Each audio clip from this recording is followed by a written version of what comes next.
The Hollow Gaze by T.D. Lawler. Read for you by John Franz. I saw Death again. It, stood at the corner of Main and Ninth, just outside the old coffee shop with the peeling sign, where the air always reeks of burnt espresso and stale pastries. People bustled past, oblivious, wrapped up in their own lives, but not him. He was a statue among the living, motionless.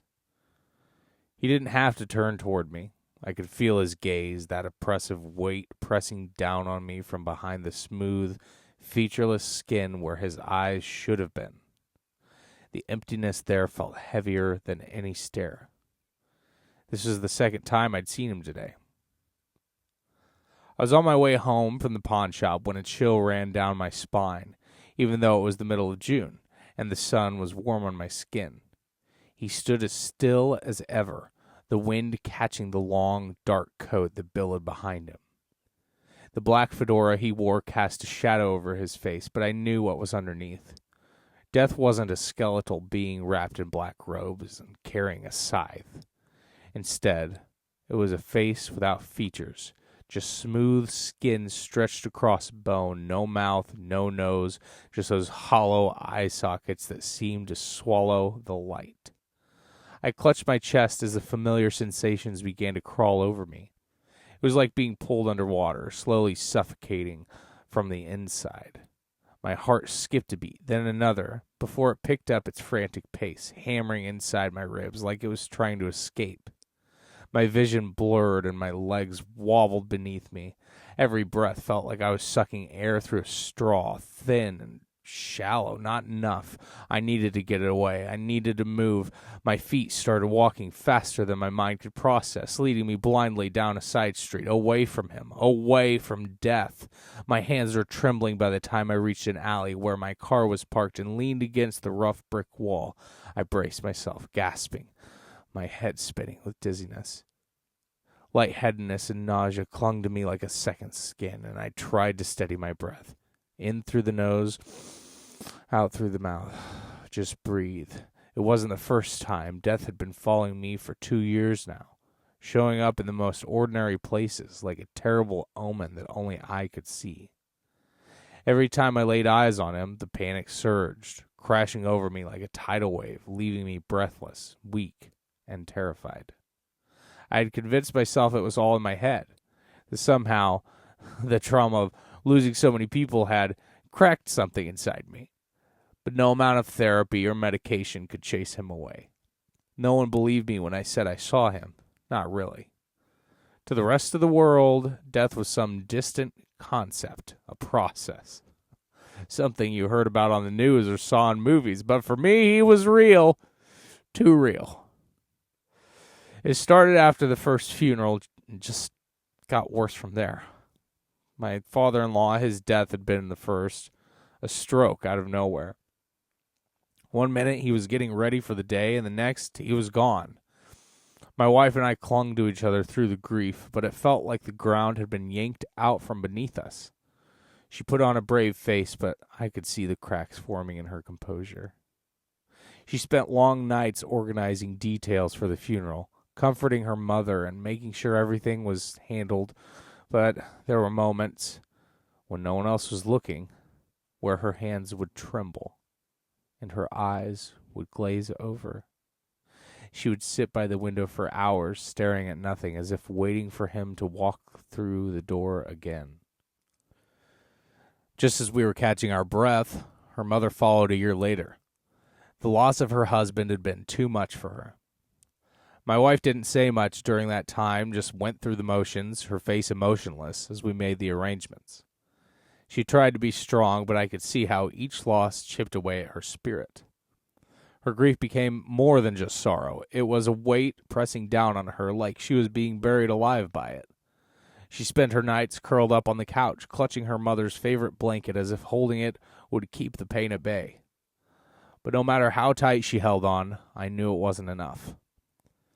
Then came my uncle a few months later. He always seemed larger than life, but that wouldn't win his fight against cancer. I remember standing at his funeral, numb, wondering when the nightmare would end.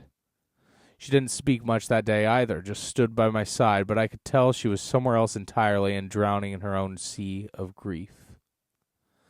Finally, her grandmother passed in her sleep, her frail body succumbing to age. Each loss felt like another crack forming in the foundation of our lives, and though we tried to find comfort in their peace, the weight of it all was too much to bear. My wife barely reacted when we got the news about her grandmother, as if she had become numb to it. She didn't cry, didn't break down like she had before. She just sat there, staring at the floor, hollow. It was like she had no more tears left to give. During the estate, after her parents' deaths, I thought the worst had passed, but it didn't. We adopted their cat, their last living connection. For a while, it gave us something to focus on, something to love. But even then, I saw how fragile my wife had become. The slightest reminder of her parents would send her into hours of silence. She would sit in their old armchair, stroking the cat, lost in memories, her eyes distant and dull. And when he got sick too, it was as if the last bit of light in her flickered out. She stopped trying after that, stopped fighting the grief. She spent more time in bed, barely speaking, barely eating. Grief wasn't just a shadow anymore. It was a living thing, wrapping its arms around her and dragging her deeper every day. But while I still tried to claw my way to the surface, she let it consume her piece by piece, and every day I watched helplessly as the woman I loved disappeared into darkness. Every phone call after the last felt like a punch to the gut, leaving us on edge and wondering who was next. I thought I could navigate my grief and help my wife with hers, but how could I explain that death wasn't just something unseen that we feared, but a constant, haunting presence I couldn't escape? It's hard to explain the panic attacks to someone who's never experienced it. It starts small, like an itch at the back of your mind that something's wrong. Then it grows, spreading through your body like wildfire, consuming every rational thought. Your heart races as if it's about to explode. Your chest tightens, and suddenly you're convinced this is it. You're going to die. The first time it happened, I thought I was actually having a heart attack. My wife rushed me to the ER. I waited, hooked up to the monitors, listening to the steady beeping of my own heart, convinced that something was about to go catastrophically wrong. But the test came back normal. There was nothing wrong with my heart. "It's just anxiety," the doctor said, scribbling something on a prescription pad. "Panic attacks. They can feel like a heart attack, but they're not dangerous. Try these." They gave me pills that made me feel like I was moving through molasses, numb and disconnected from the world. But they didn't stop the panic, not really. They didn't stop death either. I tried explaining it to my therapist, too. She nodded, jotted down notes, and gave me breathing exercises. "You're grieving," she said, as if that explained everything. "It's common for trauma to manifest physically. Just give yourself time. You and your wife have been through a lot of trauma in such a short amount of time." Time didn't help. Time made things worse. I began seeing him everywhere, not just in fleeting glimpses, but full on, standing there like he belonged. I saw him everywhere I went, whether my wife was with me or not. Even at the grocery store, in the frozen food aisle, standing in between the ice cream and frozen pizzas. His coat was too long, spilling on the floor like ink. I dropped the basket I was holding, the clang of metal against tile echoing in the aisle as my breath caught in my throat. My heart raced as it always did, my vision narrowing until I could see nothing but him, standing motionless, faceless, his black fedora tipped slightly forward. I backed away slowly, the lightheadedness and nausea creeping in again, and bolted out of the store without even paying for the milk I came to buy. Another time I saw him while we were out for a walk, trying to enjoy the outdoors again. It was a nice day, sunny, with a cool breeze, the kind of weather that should have made me feel alive. But there he was, across the street, leaning against the lamppost as if waiting for me. My chest constricted, my breath coming in short, sharp gasps as I stumbled backward, nearly tripping over the curb in my haste to get away. My wife reached in her bag to grab one of my pills. She always carried them now. He didn't follow me. He never did. But that didn't make it any easier. Then there was the time I saw him at work. I was sitting at my desk, the dull hum of office chatter and the clacking of keyboards filling the air. When I glanced up from my screen, he was there, standing in the hallway outside my office. I couldn't breathe. I bolted out of my chair, ignoring the concerned looks from my coworkers as I rushed to the bathroom and locked myself in a stall, my heart slamming against my chest like it was trying to break free. I sat on the floor, my back pressed against the cool tile, my knees pulled to my chest, and waited for the panic to pass, waited for him to leave. He always leaves when the panic subsides. That's his pattern, his twisted mercy. My wife and I stopped going out as much after that. All the grief was still weighing on her, but for me, the fewer places I went, the less likely I was to see him. Our house became my sanctuary, though it didn't feel like one. It felt like a prison, but at least it was a prison I could control. No grocery trips, no walks in the park, just our solitude. Work from home, groceries delivered, safe. But even in our house, I wasn't that safe. Sometimes I'd wake up in the middle of the night, heart racing, convinced he was there, standing in the corner of my room, watching me sleep. Other times I'd catch a glimpse of him in the reflection of the window, standing in the street outside, waiting, always waiting. I couldn't escape him. As the months passed, my wife and I withdrew further from the world, sidestepping my friends, family, and any obligations that came our way. We'd always preferred each other's company, so it didn't feel like such a bad thing at first. Maybe it wasn't the healthiest way to cope, but it was what kept us going day after day. Yet even in the comfort of our shared solitude, I could feel the weight of it all slowly pressing down on us. The grief lingered like a shadow, and with no one to lean on and no real support, the isolation only made the darkness in our lives grow heavier. I went back to the doctor, demanding more tests. I needed to know if something was wrong with me, something they'd missed. Maybe it wasn't just anxiety. Maybe my heart was really failing, or my brain had some hidden mass that was causing the hallucinations. The tests came back normal. Again. "You're healthy," the doctor said, her tone patient but tired. "There's nothing physically wrong with you. It's just anxiety." Just anxiety.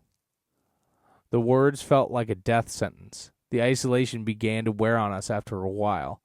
We hadn't seen our friends in months, and even though they still texted occasionally, I could sense the distance growing. I couldn't explain why I wasn't coming out anymore. How could I? How do you tell someone that you're being haunted by death, that you see him every time you step outside your door?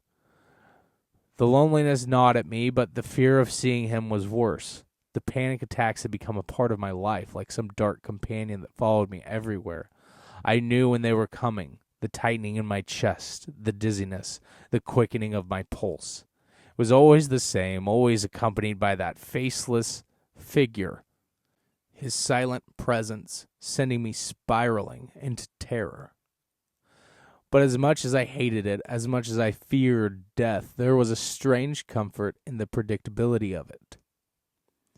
He never spoke, never moved, never reached out. He simply stood there, a reminder of what was always waiting at the end of everything.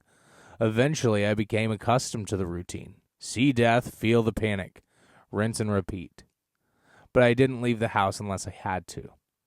I was terrified of what might happen if I let my guard down for even a second.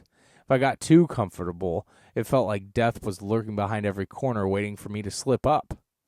I became reclusive, barely a shadow of the person I once was. I canceled plans, ignored phone calls, and spent my days staring at the walls of my home office, wondering how much longer I could live like this. Was this my life now? Forever hiding, running from something I couldn't explain to anyone else? something that wasn't real, or at least not real in the way other people experienced reality. Then one day it changed. I remember it clearly. It was a Wednesday. I had no choice but to go into the office for a meeting. I hadn't been there in weeks, not since the last time I'd seen him in the hallway, but there was no avoiding it this time. I woke up that morning with my usual sense of dread, my chest already tight with the anticipation of what I might see. But as I walked out of my apartment, down the street, and into the building, something strange happened. I didn't see him. I expected to see death on every corner and every reflection, but he was gone. Not just absent, gone. No dark figure looming on the sidewalk, no hollow eyes staring at me from across the street, no shadowy presence lurking behind the glass doors. The absence was unsettling in its own way, like something was missing. I kept looking over my shoulder, waiting for the familiar rush of fear to kick in, but it never came. The day passed without incident. I went to the meeting. I spoke to my coworkers. I ate lunch at my desk. Nothing happened. It was the first time in 2 years I felt normal. Normal. I didn't realize how much I'd missed that feeling until it returned. The lightness, the freedom of not constantly being on edge, not waiting for the next wave of panic to hit. For the next few days, it was the same. No death, no panic attacks.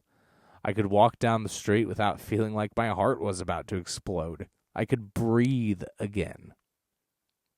The black cloud that had hung over me for so long seemed to lift, as if death had finally decided to leave me alone.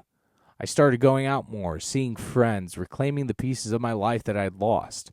I didn't question why it had stopped, why he was gone. I didn't want to jinx it. I just enjoyed the silence, the peace.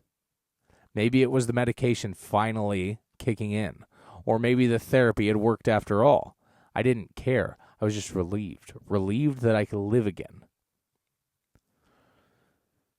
Weeks passed, and I started to believe that it was over, that I had beaten it, whatever it was. I didn't see him anymore, not at the grocery store, not on my walks, not at work. The fear of dying suddenly, of being next, had faded. My therapist was pleased with my progress. My doctor reassured me that my health was fine, and for the first time in what felt like forever, I started making plans for the future again. For the first time in a long time, I felt alive again. I felt good. I wanted to plan a trip for my wife and I. God knows she could have used it as well. I began to think that maybe, just maybe, death had grown tired of me, that he had moved on to someone else. Maybe I had slipped out of his grasp, just barely, like the last person to catch the elevator before the doors closed. It was comforting in a way to think that he had given up on me. But I was wrong.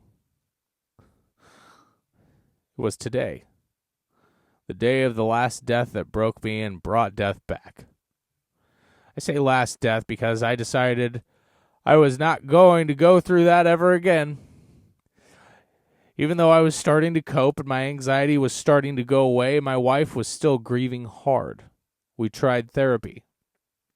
I remember sitting on the couch while she sobbed into her hands, broken in a way I couldn't understand. I was angry at the world for what it had done to her, to us, angry that I couldn't help, but nothing worked. Every night, I would lie awake beside her, listening to her quiet weeping, feeling the weight of her sorrow crushing me too. Sometimes it seemed things would get better, but her grief and depression always came back. Today, she decided to do something about it. I was on my way home from work tonight when I saw him at the corner of Main and 9th. As I turned the corner onto my street, I saw him again sitting on my doorstep. The air seemed to freeze in my lungs as I stomped on the brakes, my mind refusing to process what I was seeing. Death was there, waiting for me. His long black coat was draped over his thin frame, the fedora casting the familiar shadow over his faceless head. He didn't move. He didn't have to. He had been waiting, and now I had come to him. The panic hit me like a freight train. My heart raced, pounding in my ears, drowning out every rational thought. I couldn't breathe, my vision blurred, and I stumbled back, clutching my chest, gasping for air. The ground seemed to tilt beneath me, and I fell to my knees, the weight of the terror crushing me from the inside. He didn't move, he just watched. This time there was no escape. No alley to duck into, no bathroom stall to hide in. He was here. I forced myself to stand, my legs shaking, my head spinning. I took a step forward, then another, each one heavier than the last. As I reached the doorstep, I stopped, standing in front of him, my breath shallow and ragged. I don't know how long I stood there, staring at him, waiting for something, anything, to happen. He didn't speak, he didn't move, he didn't need to. And then, without a word, I opened the door and stepped inside, leaving him behind. For now. I called out for my wife, but only silence answered. The unease grew as I moved to the kitchen cabinet, searching for the emergency stash of my anxiety pills. My hands trembled as I fumbled with the cap, trying to hold myself together. From the hallway, faint music drifted into the room, the familiar sound of her usual routine. Maybe she was in the shower or doing her makeup, like she always did with music playing. I clung to that comforting thought as I made my way down the hall, calling her name again, still no reply. I entered our bedroom, relief swelling for a moment when I saw her lying on the bed. Asleep, I thought, smiling softly. But before I could exhale, another panic attack gripped me, sharper, more suffocating than the ones before. Darkness curled at the edges of my vision. I stumbled forward, and that's when I noticed the empty pill bottles scattered across the bed. My breath hitched. My knees buckled as I reached out, my fingers brushing a piece of paper resting on my side of the bed. 4 words stared back at me. I'm sorry. I can't. And then everything went black. I do not know how long I was out, but it didn't matter. When I woke up, I couldn't look at her. I walked to the door, and without turning back, I just whispered, I'm sorry, I failed. I left the room after that and got back into my car and headed towards the coffee shop I saw him earlier. Thankfully, the pawn shop next door was still open. I hastily made my purchase and left the store. When I got home, he was waiting for me, and I knew deep down that this time it was different. This time, he wasn't going to leave. I said thankfully the pawn shop was still open because this particular shop doesn't ask a lot of questions, and for a little extra cash, they will ignore the background check when purchasing a gun. When I got home, I parked the car and walked up to the porch where death was waiting. But this time, I wasn't afraid. I sat down beside him and looked out at the street with the gun in my lap. He didn't move. He didn't need to. He just gave me that familiar, hollow gaze. Afterward. First, a huge thank you to anyone that read my short story. It has been a dream of mine for a long time to write something and get it out there. Even if one person reads this, thank you. Seriously. A large section of this story is true. The family member and cat deaths were all real and all happened in quick succession. I developed terrible anxiety after my father-in-law died and had an almost uncontrollable fear of death that got worse after each passing. My wife and I were very grief-stricken and depressed afterwards and still struggle with depression today. The death character came to me one day when I was coming home from work. I saw a glimpse of a man in a long black coat standing in an intersection and wondered, what if that was really death standing there? It's a short story that helped me work through some emotions and some of my own personal struggles. The one thing I want to say to anyone that might be going through something similar, death, grief, depression, find help. Talk to a professional, talk to family. Let people know you are not okay. It is absolutely okay to not be okay. There are a lot of resources out there that we should have taken advantage of earlier. Don't be afraid to ask for help.